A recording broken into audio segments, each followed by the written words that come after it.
All right, a new series with the North Texas connection is already creating buzz. Margo's Got Money Troubles premieres April 15th on Apple TV Plus, blending humor and heart in a story about life's unexpected twists. Based on a novel by Dallas-born author Rufi Thorpe, it follows a young mom juggling bills and big dreams and family challenges while trying to find her voice.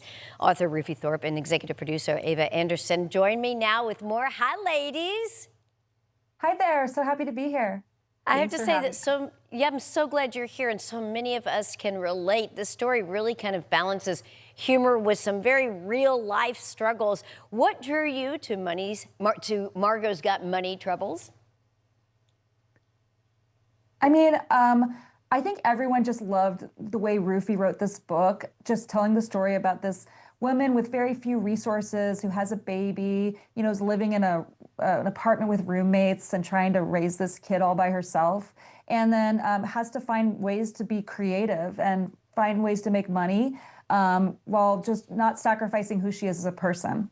All right, so Ava, I want to talk to you. Margo is such a layered character. She is a new mom, a writer, and someone trying to kind of figure it all out. What do you think audiences are going to connect with most about her journey? I mean, I think she's just a really smart, creative person. She's scrappy, she's resourceful, she uses what she has to get by. And she also is surrounded by this really interesting group of people. Her dad is a former professional wrestler played by Nick Offerman. Her mom works at Bloomingdale's and just has a lot of spirit. That's Michelle Pfeiffer. And her roommate Susie is a cosplayer, dresses up in these crazy costumes. And she's able to kind of assemble them all into a team to figure out how to make this all work. That's great, Ava. All right, Rufi, let me talk to you. This series is based on your novel. How does your Texas connection show up in this storytelling? Oh, that's interesting. I mean, I do think I think that there's a willingness to laugh that I associate with Texas. I love Texas women's laughter. There's like a big belly laugh. And also, I mean, I feel like there's a love of glitter that comes through in the book and the show. There's something about, I kind of got almost accidentally obsessed with pro wrestling, and that's part of how it made its way into the book.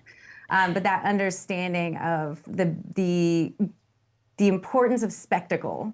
We love our glitter. We love our bling bling. You got that right. So, Ava, the cast is incredible. What was it like working alongside talents like Elle Fanning and Michelle Pfeiffer and Nick Offerman? Those are huge names.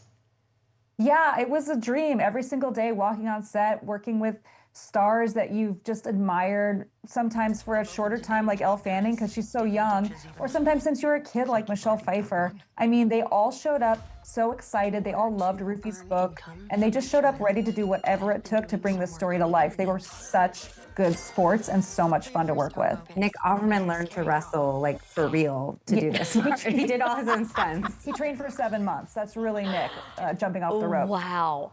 That is incredible. All right, so Rufi, at its core, the story is really kind of about resilience and reinvention. What message do you hope viewers are going to take away after watching this interpretation on the big screen? I mean, on the small screen, but a big story for sure. I hope it just makes them feel like they have more options. I hope it makes them feel like the rush of their own agency and that they have a chance to be a badass in their own life. All right, so Ava, the show mixes comedy with like heartfelt moments. How do you strike that kind of balance on screen?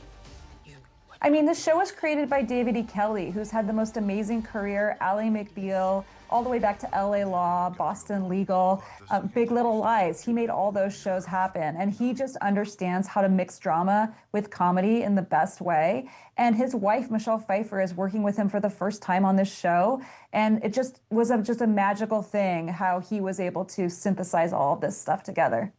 All right, so Rufi, we're seeing a lot more stories that are centered around kind of the imperfect, the relatable women. How important is it to tell stories like Margo's right now in our current climate? I mean, I think people do want to see stories about ordinary people. I was actually taught in school that you can't use money as a motivating plot mechanic. And I just never understood it because I was like, everybody is constrained. Everybody makes the choices that they make based on what they can afford to do, right? Money is why anyone does anything, kind of. And so I think it's exciting to tell stories about people who are living lives that we recognize. And I think it's, yeah, it's just, it's empowering. Well, I, for one, am very excited about this, and it has been such a joy talking to you guys. Thank you so much for joining me. I really do appreciate it. Thank you for having us. All right, so Margo's Got Money Troubles premieres on Wednesday on Apple TV+. It is for mature audiences only, so make sure the kiddos are in bed before you tune in.